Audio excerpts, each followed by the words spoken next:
The cylinder head acts like a meeting point for the various different systems on the car. So we have the air intake, which comes in on this side, and the fuel injectors, which bring the fuel system into the head.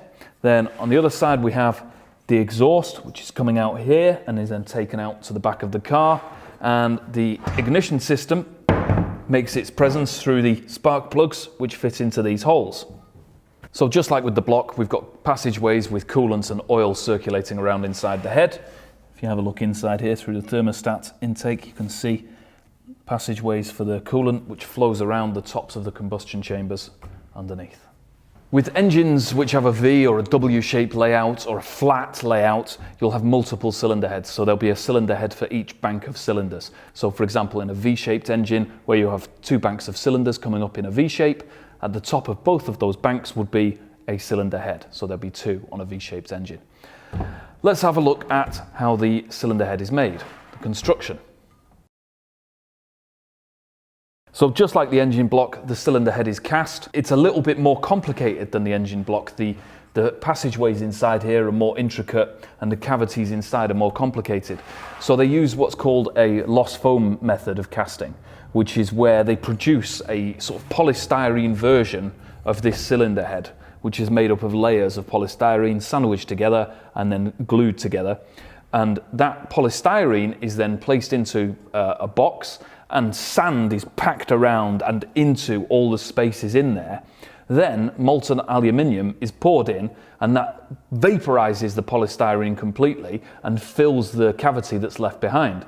So that enables them to create a much more complex shape than would be possible by simply creating a mold and filling that with molten aluminium. Cylinder heads used to be made from cast iron.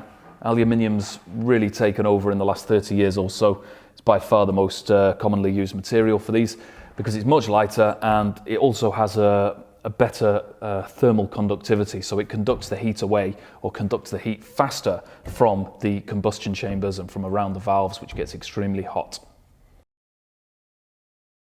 The cylinder head forms the combustion chamber, or the top part of the combustion chamber. And the combustion chamber is where the fuel and air mixture is burned. So the combustion chamber is formed by, at the top here, this roof of inside the recess here inside the cylinder head. Then we have the cylinder walls around the side, and then the bottom of the combustion chamber is the top of the piston, the crown of the piston. And the shape of this recess here in the bottom of the cylinder head really is what defines the shape of the combustion chamber. This engine has a pent roof chamber, which is the predominant design these days, and the reason for that is that a pent roof chamber allows for multiple valves. So you can see on this engine we have two intake valves and two exhaust valves, which is known as a multi-valve engine. And the pent roof allows two valves on each side easily, whereas the Hemi-shaped dome, for example, becomes much harder to install multiple valves. So the pent roof is the predominant design of combustion chamber on engines made these days. The passageways that the gas goes in and out of the cylinder head through are called ports. There are intake ports and exhaust ports. The size and shape of the ports determines the flow of gas, or the ease of flow of gas through the cylinder head in and out of the combustion chambers. And that really is what performance of the engine boils down to.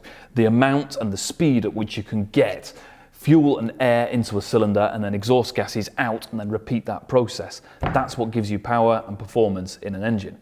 This is what's known as a cross-flow head, because we have air coming in on this side and exhaust fumes coming out on this side. So there's a flow across the head. It's a cross-flow head. Historically, there were reverse flow heads where the gases came in and left on the same side of the head and reverse direction inside the cylinder. But those are largely historical artifacts now. So what we're looking for is a smooth flow of air through the engine, or smooth flow of gas through the cylinder head. And what you'll see if you look inside these ports here, this engine is stock, it's unmodified from the original. You'll see that these ports are quite rough, and there's a process known as porting, which is where the ports, both intake and exhaust ports, are polished and streamlined so that the gases flow more easily through the ports. So a cylinder head that's had that done, where the ports have been polished and cleaned up, is called a ported head.